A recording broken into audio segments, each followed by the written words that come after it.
Mobile যন্ত্রাংশের বিভিন্ন প্রয়োগ, ব্যবহার ইত্যাদি বিষয় নিয়ে এখানে প্রশিক্ষণ দেওয়া হয় হাতে কলমে।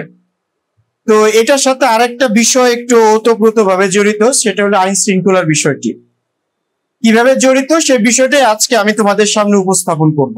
আসলে আমাদের সমাজের প্রত্যেকটা সেক্টরেই আইন শৃঙ্খলার বিষয়টা ওতপ্রোতভাবে জড়িত, ঠিক আছে, যে কোনো ক্ষেত্রে। এই যে আমরা আজকে যে বিষয়টা নিয়ে ট্রেনিং নিচ্ছি এখানে, কি মোবাইল সার্ভিসিং, তাই তো? আচ্ছা, এই মোবাইলটা আজ থেকে 20-25 বছর আগে বা তারও যদি আগে যায় 30 বছর আগে হয়তো এইভাবে মোবাইল ছিল না, তাই না? একটা সময় আমরা যোগাযোগের জন্য ব্যবহার করেছি চিঠিপত্র। চিঠির কথা হয়তো এখন তোমরা জানো, কিন্তু ভবিষ্যতে হয়তো ভুলেই যাবা চিঠি আবার কি জিনিস, তাই না? অথচ আমি যখন ঢাকা ইউনিভার্সিটিতে ভর্তি হলাম তখন পরিবারের সাথে, বাবা মার সাথে যোগাযোগ করতাম হলো চিঠি লিখে পাঠাইতাম। রেজিস্ট্রি করে পাঠালে 2 দিনের মধ্যে পৌঁছতো। তো কেন আছে মোবাইলটা? যোগাযোগের জন্য, কমিউনিকেশনের জন্য। তো এই যোগাযোগটা আমাদের প্রতি মুহূর্তে খুবই গুরুত্বপূর্ণ। আজকে তুমি এখানে এসেছো, বাড়িতে তোমার মা তোমার বাবা হয়তো টেনশন করতে পারে, ছেলেটা কোথায় আছে, একটু খোঁজ নেই। এখনই ফোন দিলে তুমি জানতে পারবে যে তুমি এই জায়গাতে আছো। কিন্তু একটা সময় এই সুবিধাটা ছিল না, এবং একটা পরিবার টেনশন মুক্ত থাকে যে হ্যাঁ আমার ছেলে ভালো জায়গায় আছে, কোনো সমস্যা হয়নি। তুমি যদি আজকে বাড়িতে না ফেরো, সন্ধ্যা হয়ে গেল, তোমার মা ফোন দিবে না? যে সাধারণত বিকাল 5টার মধ্যে আসে, এখন রাত 10টা বাজে, আসেনি। কেন আসেনি? কারণটা তো সাথে সাথে জানতে পারতেছে সে। বা তুমি যদি বাড়িতে যেতে না পারছো, কোনো একটা প্রবলেমে পড়লা, যাতে সবার সাথে যোগাযোগ করতে পারতেছো। এই যে একটা সহজলভ্য বিষয়। কিন্তু মজার বিষয় হচ্ছে, বা মজাই বলি বা দুঃখের বিষয় বলি, যে এই মোবাইলটা এখন অনেক ক্রাইমের একটা বড় অঙ্গ হয়ে গেছে। ক্রাইম, মোবাইলটার সাথে অনেক ক্রাইম জড়িয়ে গেছে। কিভাবে জড়িয়ে গেছে সেটা আমি তোমাদের সাথে ক্লিয়ার করব। সেটা হলো এই যে একটা সময় মানুষের, আমরা গ্রামে দেখেছি যে চুরি করতো। কিভাবে চুরি করতো? শীত কাটা দেখেছো তোমরা? দেখার কথা না। দেখবা যে ওই যে ওটা মাটির যে দেয়াল থাকে ওইটা কেটে তারপর চোর ঢুকতো ঘরে রাতের বেলায়, যা পাইতো নিয়ে যেত। শীত কাটা চোর বলে এটাকে। এই শীত কেটে চুরি হইতো, সম্পদ চুরি করে নিয়ে যেত, টাকা পয়সা সোনা দানা যা পাইতো সব নিয়ে যেত। তো আজকেও কিন্তু চুরিটা বন্ধ হয়নি, চুরিটা হচ্ছে, কিন্তু আজকে শীত কাটতে হয় না। এই চুরি করার জন্য আজকে কিন্তু শীত কাটতো না। আজকে তোমার এই চুরি করার জন্য একটা মোবাইলই যথেষ্ট। মোবাইলটা হচ্ছে কি? অনলাইনের একটা মাধ্যম, ইন্টারনেটের একটা মাধ্যম, ইন্টারনেট, তাই না? আচ্ছা, তো দেখবা যে আজকে তুমি এই মোবাইলের মাধ্যমে ইন্টারনেট ব্যবহার করে কারো ব্যাংক অ্যাকাউন্ট হ্যাক করতেছে, পাসওয়ার্ড নিয়ে নিচ্ছে, অ্যাকাউন্ট নাম্বার নিয়ে ব্যাংক থেকে টাকা ট্রান্সফার করে নিচ্ছে না? এই টাকা নেওয়ার জন্য কি তাকে কারো ঘরে শীত কাটতে হয়েছে? এইখানে বসে করে ফেলতেছে সবকিছু। তো এই জন্য আমি বলেছি, শুধু টাকা কেন, তোমার তথ্য চুরি করতেছে, তোমার ব্যক্তিগত ইনফরমেশন চুরি করতেছে, হ্যাকিং করতেছে, তোমাকে একটা ক্রাইমের মধ্যে তোমাকে নিচ্ছে। তোমার আইডি হ্যাক করে তোমার আইডি থেকে বিভিন্ন আপত্তিকর ছবি ভিডিও ছেড়ে দিয়ে তোমাকে সমাজের মুখে অপরাধী করতেছে। হয় না? এগুলোকে হ্যাকিং বলে না? হ্যাঁ, সবই কিন্তু ইন্টারনেটের মাধ্যমে হচ্ছে। তো তাহলে এই যে মোবাইলের মাধ্যমে আমরা যে যোগাযোগ করতেছি, এটা যেরকম একদিক থেকে সহজলভ্য হয়েছে, অন্য দিক থেকে এটা কিন্তু আমাদের জীবনে কিন্তু অনেক ধরনের সমস্যার সৃষ্টি করতেছে। এই জন্য এই যে ইন্টারনেট, এটা সহজলভ্য হয়েছে কিভাবে? মোবাইলের মাধ্যমে। আগে আমরা ইন্টারনেট ব্যবহার করতাম কিভাবে? বিভিন্ন ধরনের ক্যাফে সেন্টার থাকতো। আমরা যখন ছাত্র ছিলাম তো তখন আমরা ইন্টারনেট ব্যবহার করার প্রয়োজন পড়লে আমরা বিভিন্ন ক্যাফে সেন্টারে যেতাম। ক্যাফের নাম শুনতেছো তো? ক্যাফে এরকমই ধরো যে ছোট ছোট রুম, এখানে একটা করে ডেস্কটপ থাকতো, ওই ডেস্কটপে ইন্টারনেট সংযোগ দেওয়া থাকতো। তুমি ব্রাউজ করবা, ঘন্টায় 40 টাকা, ঘন্টায় 50 টাকা, এরকম 1 ঘন্টা ব্রাউজ করবা 50 টাকা দিতে হবে তোমাকে। তো এবং ওটা স্পিড ছিল কি, একটা ভিডিও দেখতেছো, ভিডিও তো দেখার সুযোগই নাই, তুমি একটা just file, documentary file download করতে যাবা, ওই যে লোডিং ঘটতেছে, বাফারিং হচ্ছে হচ্ছে হচ্ছে হচ্ছে, হয় না। 1 ঘন্টা আসলে কিছুই হইতো না, দেখুন 2-4 ঘন্টা 5 ঘন্টা চলে যাইতো আমাদের। তো এখন কতটাই সহজলভ্য হয়েছে ইন্টারনেটটা মোবাইলের কারণে, আমরা মোবাইল দিয়ে সবকিছু ডাউনলোড আপলোড যা বলি সবকিছু করছি। যাও, এই যে ইন্টারনেটের কথা বলছিলাম, ইন্টারনেট, নেট মানে হচ্ছে কি জাল, মনে রাখবা। যখনই তুমি ইন্টারনেটের জগতে প্রবেশ করেছো, মনে রাখতে হবে তুমি একটা জালের মধ্যে প্রবেশ করেছো। ইন্টারনেট মানে যেহেতু জাল, সুতরাং তুমি ইন্টারনেট ব্যবহার করতেছো মানে কি, তুমি জালের ভিতরে।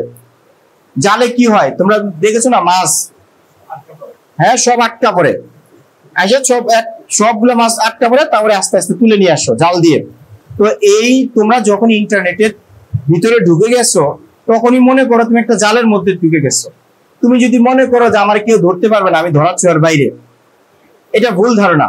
আমরা অবশ্যই তোমাকে ধরে ফেলতে পারবো, কারণ ওই যে বলেছি তুমি তো ইন্টারনেটের ভিতরে আছো, তুমি তো জালের ভিতরে আছো, জালের বাইরে তো তুমি নাই। তুমি যখন ইন্টারনেটের ভিতরে ঢুকলা তখন জালের ভিতরে ঢুকলা। আর সুতরাং আমার যখন দরকার, তুমি যখনই কোনো ক্রাইম করবা, আইন শৃঙ্খলা বিঘ্নকারী অপরাধ করবা, আমি কিন্তু তোমাকে ইজিলি ধরে নিয়ে আসতে পারবো। হয়তো সময় লাগতে পারে, হয়তো একটু সময় লাগতে পারে, আজ হোক কাল হোক আমি তোমাকে ধরে ফেলতে পারবো, এইটা। আচ্ছা, এখন এই যে মোবাইল সার্ভিসিং যে তোমরা শিখতেছো, এটার সাথে তাহলে আমার যে আজকের আলোচনা, এটার সম্পৃক্ততা কোথায়? এটার সম্পৃক্ততা হলো, প্রথমেই হচ্ছে যে দেখবা যে আজকাল প্রচুর মোবাইল চুরি হয়, ছিনতাই হয়, হয় না? আচ্ছা, চুরি ছিনতাই হলে যারা ভুক্তভোগী তারা আমাদের কাছেই তো আসে, তাই তো? আর কারো কাছে তো যাওয়ার সুযোগ নাই, পুলিশের কাছে আসে, হয় একটা মামলা করতে আসে, অথবা একটা মিনিমাম একটা জিডি করতে আসে। সাধারণত এগুলো মোবাইল যদি চুরি হয় বা ছিনতাই হয়, এটা আসলে আইনের দৃষ্টিতে জিডি করার কোনো অপশন নাই। জিডি মানে হচ্ছে কি, তোমার হারাই গেছে, তুমি তো জানো, তুমি রাস্তা দিয়ে যাচ্ছিলা, খপ করে ছিনতাই গেলাটা নিয়ে গেল, এটা ছিনতাই না? এটা তো হারাই নাই, একজনে নিয়ে গেছে জোর করে, তাহলে এটা চুরি হয়েছে বা ছিনতাই হয়েছে। তো আইনের দৃষ্টিতে এগুলোর জন্য ডাইরেক্ট মামলা হয়। কিন্তু আসলে দেখা যায় যে বিভিন্ন সীমাবদ্ধতার কারণে এগুলো আমরা থানা পুলিশের পক্ষ থেকে বেশিরভাগ ক্ষেত্রে এগুলো একটা জিডি নেওয়া হয়। আর মোবাইলে চুরি বা ছিনতাই প্রতিদিন এত পরিমাণ হয় যে এগুলো যদি প্রত্যেকটা মামলা রেকর্ড হইতো, মামলার স্তূপ জমে যেত, থানার আর অন্য কোনো কাজ করতে হতো না, সারাদিন মোবাইলের মামলায় তদন্ত করতে হইতো, এগুলা করে বেড়াইতে হইতো। অন্য যে অপরাধী ধর অন্য ক্রাইম নিয়ে কাজ করা, সেগুলো সুযোগ আর থাকতো না, ঠিক না? এই জন্য টেকনিক্যালি আইনের দৃষ্টিতে আমরা অনেক সময় জিডি করে আমরা এটা চেষ্টা করি মোবাইলগুলোকে উদ্ধার করার জন্য, ঠিক আছে? তো এই যে মোবাইলগুলো উদ্ধার হওয়ার জন্য কিছু বিষয় আমাদেরকে ফলো করতে হয়, আমরা কিছু সিস্টেমেটিক ওয়েতে আগাই যাতে করে মোবাইলটা উদ্ধার করা যায়, ঠিক না? এত বিষয় তোমাদের সাথে শেয়ার করা যাবে না, এগুলো টেকনিক্যাল কারণে আমাদের কাছে আমাদের রাখতে হয়, এগুলো আমাদের অপারেশনাল প্রসিডিওর, আমরা এগুলো ফলো করি। কিন্তু এই যে মানুষ যারা মোবাইল হারাইলো, ওর মনে অনেক কষ্ট না? একটা শখের জিনিস, শুধু কি তাই, শখের জিনিসের অনেক গুরুত্বপূর্ণ তথ্য, ডকুমেন্টস, ছবি, ভিডিও তার এই মোবাইলে কিন্তু স্টোর করে রেখেছে সে। তো এরকম লোক হয়েছে যে যখনই তার মোবাইল হারাই গেছে, চুরি হয়েছে বা ছিনতাই হয়েছে, আমাদের কাছে আইসা কান্নাকাটি করে, বলে যে স্যার যদি চোর ধরতে পারেন, ওরে যদি টাকাও দিতে, আমি টাকাও দিব, তোমার মোবাইলটা উদ্ধার করে দেন, কারণ আমার মোবাইলে অনেক গুরুত্বপূর্ণ ডকুমেন্টস আছে, আমার মোবাইলটা এই জন্য দরকার। তাহলে বোঝো যে সে কতটা একটা টেনশনের ভিতরে আছে, একটা উদ্বিগ্নতার ভিতরে আছে, তাই না? তো সুতরাং এরকম একটা শখের জিনিস, আমরা যারা সাধারণ মানুষ তারাও তো চাই, আরে বেচারা মোবাইলটা যদি উদ্ধার হতো ভালো হইতো। তা আমরাও চেষ্টা করি, পুলিশের লোকজন আমরাও চেষ্টা করি বিভিন্ন প্রক্রিয়া অনুধাবন করে, বিভিন্ন প্রসিডিওর অনুসরণ করে এই মোবাইলগুলোকে আমরা উদ্ধার করতে চেষ্টা করি, ঠিক আছে? আচ্ছা, কিন্তু এই মোবাইল উদ্ধার করাটা ইদানিং কিছুটা চ্যালেঞ্জিং হয়ে গেছে। কেন চ্যালেঞ্জিং হয়েছে এটা অনেকটা তোমরা জানো, বিশেষ করে যারা পেশাদার ছিনতাইকারী বা চোর, মোবাইল চোর, তারা কি করে এই মোবাইল চুরি বা ছিনতাই করে এগুলোকে প্রথম কাজটা হলো সে এই যে IMEI একটা নাম্বার আছে, যেটাকে IMEI নাম্বার বলি আমরা, তাই তো? এটা চেঞ্জ করে ফেলে। হ্যাঁ, এটা তো চোরের বা ছিনতাইকারীর আসলে চেঞ্জ করার ক্ষমতা নাই। ওরা যেটা করে বিভিন্ন মেকানিকের কাছে নিয়ে যায়, এবং বেশিরভাগই দেখা গেছে তোমাদের মতো এরকম ইয়াং ছেলে পেলে প্রযুক্তির দিক থেকে অনেকটা এক্সপার্ট থাকে এবং তাদের কাছেই যায়, হ্যাঁ, গিয়ে ওরা ওই আইএমইআই নাম্বারটা চেঞ্জ করে দেয়। যখনই এরকম কোনো মোবাইলের আইএমইআই নাম্বারটা চেঞ্জ করে দেওয়া হয় তখন আমাদের কাজ করতে অনেক অসুবিধা হয়। বুঝতে পেরেছো? এই ধরনের মোবাইল রিকভার করা আমাদের জন্য আরেকটু কঠিন হয়ে দাঁড়ায়। সুতরাং এই আইএমইআই চেঞ্জ যারা করে তাদেরকে আমরা আইনের দৃষ্টিতে অপরাধী হিসেবে শনাক্ত করি। বুঝতে পেরেছো? তোমার মোবাইলকে আইএমইআই চেঞ্জ করার দরকার আছে? তোমারটা দরকার আছে? আমাদের কারো মোবাইলের আইএমইআই কি চেঞ্জ করার দরকার আছে? তাহলে কোন ব্যক্তির মোবাইলের আইএমইআই চেঞ্জ করার দরকার আছে এটাকে আমি তুমি বুঝবো না? একটা লোক যদি এসে বলে যে ভাই আমার এই মোবাইলে আইএমইআইটা চেঞ্জ করবে, এ তো আর ভাই অত গবেষণার দরকার নাই, সে কি জন্য আসছে আইএমইআই চেঞ্জ করবে, নিশ্চয়ই তার একটা অসৎ উদ্দেশ্য আছে, ঠিক না? তো সুতরাং তোমাদের মাধ্যমে আমরা যে মেসেজটা দিতে চাই, এই ধরনের কোনো ব্যক্তি যদি তোমাদের কাছে কখনো আসে যে আমার আইএমইআইটা চেঞ্জ করবে, অবশ্যই তোমরা আইন শৃঙ্খলা বাহিনীর সাথে যোগাযোগ করো। হ্যাঁ, এখন তো আইন শৃঙ্খলা বাহিনীর সাথে যোগাযোগ করা খুবই ইজি। দেখবা যে প্রতিটি মোড়ে মোড়ে বিভিন্ন জায়গায় আমাদের থানার OC, SI, DC, even police কমিশনারের নাম্বারও দেওয়া থাকে। না থাকলে তোমরা তো আরো বেশি স্মার্ট, তোমরা তো অনলাইনে গুগলে সার্চ দিলেও তো হয়, লিখবা যে কোতোয়ালি থানার ওসির নাম্বার, দেখো তো আসে কিনা। নাম্বার আসে, সাথে সাথে চলে আসে, যে কারো নাম্বার চলে আসে। আমাদের জিনিসগুলো এতটাই সহজলভ্য হয়েছে। তো সুতরাং তোমরা যদি এরকম করে দ্রুত, অথবা সর্বশেষ উপায় তো এখন আমাদের কি আছে, 999 আছে না? কোন নাম্বার তো মুখস্থ রাখার দরকার নাই, 999 ফোন দিলেও তো হয়। তো এরকম যদি কেউ আমাদের কাছে আসে যে সে আইএমইআইটা চেঞ্জ করতে চায়, তাহলে অবশ্যই আমরা যেন নিকটস্থ আইন শৃঙ্খলা বাহিনী, বিশেষ করে পুলিশের কাছে এটা অবগত করব। যদি পুলিশের কারো নাম্বার তাৎক্ষণিক না থাকে অবশ্যই 999 ফোন দিব, তাহলে দেখবা যে অবশ্যই পুলিশ চলে আসবে এবং এটা তদন্ত হবে কেন সে আইএমইআই চেঞ্জ করতে চাচ্ছে, ঠিক আছে? এবং বেশিরভাগের ক্ষেত্রে আমরা যেটা মনে করি অবশ্যই সে ক্রিমিনাল ইন্টেনশন তার আছে, এই জন্য সে আইএমইআই চেঞ্জ করতে চায়। এইটা হলো আইএমইআই বিষয়টা, ঠিক আছে? এখন তুমি হয়তো বলতে পারো আমার এত দায় পড়েছে কেন? তোমাদের হয়তো প্রশ্ন হতে পারে, মনে হতে পারে যে আমার কি দায় পড়েছে, আমি কেন পুলিশকে জানাবো? দায় পড়েছে এই অর্থে, ওই যে আমি আগেও বলেছিলাম যে যারা এই ধরনের আইএমইআই চেঞ্জের সাথে জড়িত যে সদস্যরা, সে যে কোনো মানুষ হোক, কেউ নিয়ে আসছে আইএমইআই চেঞ্জ করে, সে যেমন অপরাধী, যে আইএমইআই চেঞ্জ করে দিল সেও কিন্তু সমান অপরাধী। এরকম দেখা গেছে অনেক ডাকাতি মামলা, মোবাইল ডাকাতি করতে গিয়ে বা চুরি করতে গিয়ে মোবাইল চুরি করে নিয়ে আসছে। সুতরাং সে এরকম তোমাদের মতো সার্ভিসিং বা মেকানিকের কাছে এসে আইএমইআই চেঞ্জ করেছে, ঠিক আছে? তো আইএমইআই চেঞ্জ করতে গিয়ে যখন আমাদের নলেজে এটা এসছে, আমরা যখন তদন্ত করি এই ডাকাতি মামলা বা ওই চুরি মামলা, আমরা যখনই তদন্ত করি যখনই ধরা পড়ে যে এই মোবাইলটা আইএমইআই চেঞ্জ হয়ে গেছে, তখন কিন্তু আমরা আবার তদন্তে ওই তাকেও ইনভলভ করে ফেলি যে আইএমইআই চেঞ্জ করে দিয়েছে। তোমরা এরকম অনেক খবর দেখবা, অনেক নিউজ তোমাদের কাছে আসবে যে তারা কি হয়েছে, তারা এই আইএমইআই চেঞ্জ করেছে বলে ডাকাতি মামলার আসামি হয়ে গেছে। তুমি কিন্তু ডাকাতির কোনো অংশে জড়িত না। কোন অংশে জড়িত? ওই যে তোমার কাছে ওই মোবাইলটা নিয়ে আসছিল, যে মোবাইলটা ডাকাতির কালে মোবাইলটা নিয়েছিল, সেই মোবাইলটা তোমার কাছে এনে আইএমইআইটা জাস্ট চেঞ্জ করেছে। তো সুতরাং এরকম ডাকাতি মামলার আসামি হওয়ার সম্ভাবনা কিন্তু তোমাদের রয়েছে, চুরি মামলার আসামি হওয়ার সম্ভাবনা রয়েছে, অথচ তুমি কিছুই জানো না, জাস্ট আইএমইআই চেঞ্জ করেছো। বুঝতে পেরেছো? সুতরাং তোমাদের মাধ্যমে আমরা যে মেসেজটা দিতে চাই যে এই কাজটা কখনোই করা যাবে না, ঠিক আছে? এবং যতটুকু সম্ভব আমাদেরকে এই সকল বিষয়ে হেল্প করবা। আচ্ছা, এটা হলো সবচেয়ে গুরুত্বপূর্ণ ইস্যু তোমাদের সাথে শেয়ার করা। এর বাইরে সেকেন্ড হ্যান্ড মোবাইল অনেকে তোমাদের কাছে বিক্রি করতে আসতে পারে। সেকেন্ড হ্যান্ড মোবাইল কখনো কিনবা না, হয়তো কম দামে আসবে, হ্যাঁ, বলবো যে ভাই এই মোবাইলটা অনেকদিন হয়ে গেছে, বিক্রি করে ফেলবো। না, কোনো সেকেন্ড হ্যান্ড মোবাইল তোমরা কিনবা না। শুধু তোমরা নয়, তোমাদের মাধ্যমে যদি পারো আরো 2-4-10 জনকে মেসেজ দিবা যে না, এই যে সেকেন্ড হ্যান্ড মোবাইল কেউ কিনবে না, কারণ এগুলো বেশিরভাগই হয় চুরির মাধ্যমে আসছে, চিন্তার মাধ্যমে আসছে, অথবা কোনো ক্রিমিনাল অ্যাক্টিভিটিস মাধ্যমে এই মোবাইলগুলো হাতে এসছে, ঠিক আছে? তো সুতরাং এই অনেকেই দেখা গেছে যে অল্প দামে এই দামি সেট কিনতে গেছে, একটা আইফোন মিনিমাম 1 লাখ টাকা, তাই তো? কেউ যদি 10,000 টাকা 20,000 টাকা একটা আইফোন বিক্রি করতে চায়, এটা নিশ্চয়ই অসৎ উদ্দেশ্য রয়েছে, তাই না? দেখবে যে 10,000 টাকাও কিন্তু সেকেন্ড হ্যান্ড আইফোন পাওয়া যায়, 20,000 টাকাও পাওয়া যায়, ঠিক না? তো তাহলে এই যে কেউ যদি সেকেন্ড হ্যান্ড মোবাইল নিয়ে আসে তোমাদের কাছে বিক্রি করতে বা তোমাদের মাধ্যমে কারো কাছে বিক্রি করতে, কখনোই এই ধরনের মোবাইল ক্রয় বিক্রয়ের সাথে তোমরা কখনো জড়াবা না।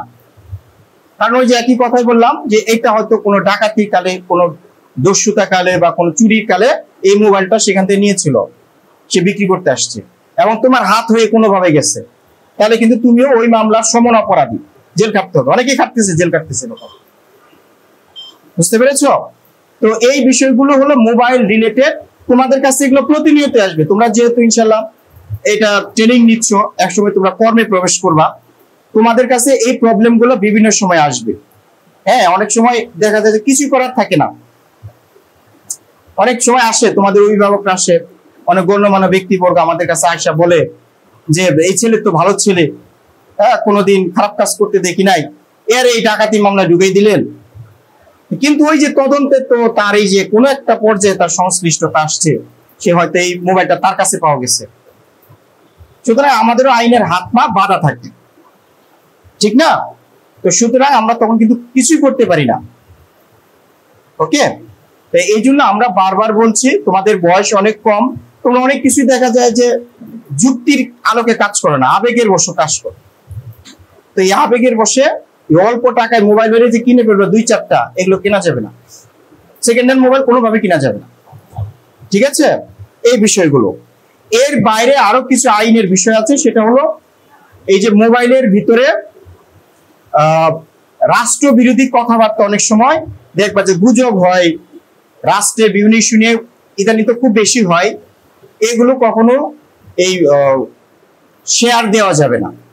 তুমি যদি সেটা নিয়ে কনফার্ম না হও, কোনো লাইক কমেন্টসও করা যাবে না। তাহলে এই যে বিভিন্ন ধরনের গুজব, বিভিন্ন ধরনের অসত্য মিথ্যা তথ্য দেখবা যে ফেসবুকের মাধ্যমে ছড়িয়ে দেওয়া হচ্ছে, ঠিক না? তো এগুলো তোমরা কনফার্ম না হয়ে এগুলো শেয়ার করা, এগুলোতে লাইক দেওয়া, এগুলোতে বিভিন্ন কমেন্টস করা, এগুলো কিন্তু অপরাধ, ঠিক আছে? এগুলো করা যাবে না। অনেকে অনেক আবেগিক বশত অনেক কিছু ফেসবুকে লেখো, উল্টাপাল্টা লেখো, রাষ্ট্র বিরোধী কথাবার্তা লেখো, তো এগুলো করা যাবে না। হ্যাঁ, যেটা সত্য সেটা তুমি রেসপন্স করতে পারো, কিন্তু অসত্য তথ্য, গুজব, এগুলো নিয়ে কখনো ফেসবুকে শেয়ার দেওয়া, লাইক করা, কমেন্টস করা, এগুলো যাবে না। তাহলে কিন্তু তুমিও অপরাধী হবে।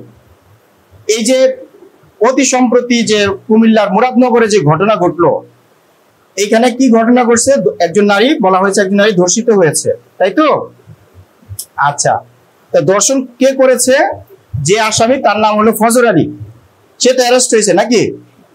আচ্ছা, তোমরা টিভি নিউজে যেদিনকার ঘটনা, তার পরের দিনে কিন্তু দেখেছো 5 জন অ্যারেস্ট হয়েছে। 5 জন কিভাবে ঘটনা ঘটাইছে? একজন, 5 জন কেন অ্যারেস্ট হলো? কেউ কি বলতে পারবা কি জন্য 5 জন আসামি গেলে? হ্যাঁ, লিঙ্ক বলতে ওই যে ভিডিও করছে, ভিডিও করে আবার ফেসবুকে আপলোড করেছে। দেখো, ঘটনা ঘটেছে একজন, ধর্ষণ করেছে একজন, কিন্তু এটা আবার অন্যরা কিভাবে জড়াই গেল? ভিডিও করে আবার ফেসবুকে ছড়িয়ে দিয়েছে। ওই যে বললাম, দেখো, ওই যে মোবাইলের মাধ্যমে ফেসবুক ব্যবহার করে একজনের ভিডিও করেছে, আরেকজনের ফেসবুকে আপলোড করেছে, আবার আরো 2 জন আবার ওইটা আবার শেয়ার করেছে, ওদের আইডি থেকেও ছেড়েছে, যার কারণে এরা কিন্তু আবার অ্যারেস্ট হয়েছে। এটা তো এই মুহূর্তে এখন আলোচিত ইস্যু, তাই না? তো তোমরা এগুলো কিন্তু খেয়াল করবা। এই বিষয়টা আমি আসলে তোমাদেরকে বলতে চেয়েছি যে এই যে ফেসবুক ব্যবহারটা খুবই হিসাব করে করতে হবে। ফেসবুকের কারণে এখন অনেক মামলা মোকদ্দমা হচ্ছে, অনেক আসামি হচ্ছে, বুঝতে পেরেছো? তো সুতরাং এই যে একটু আগে বলেছিলাম যে না বুঝে, না জেনে শুনে কিছু শেয়ার দেওয়া, লাইক দেওয়া, কমেন্টস করা, এইগুলো খুব সচেতন ভাবে করতে হবে। আবেগের বশে কোনো কাজ করা যাবে না, যুক্তি দিয়ে কাজ করতে হবে। হ্যাঁ, এই ছিল মোটামুটি আমার আজকের আলোচনার বিষয়। এখন তোমাদের কি কোনো প্রশ্ন আছে আমার কাছে জানার মতো? কোনো প্রশ্ন নাই? হ্যাঁ হ্যাঁ হ্যাঁ, আচ্ছা, ওই যে ফিশিং লিঙ্ক বললো, এগুলা ওই যে হ্যাক করার একটা মাধ্যম।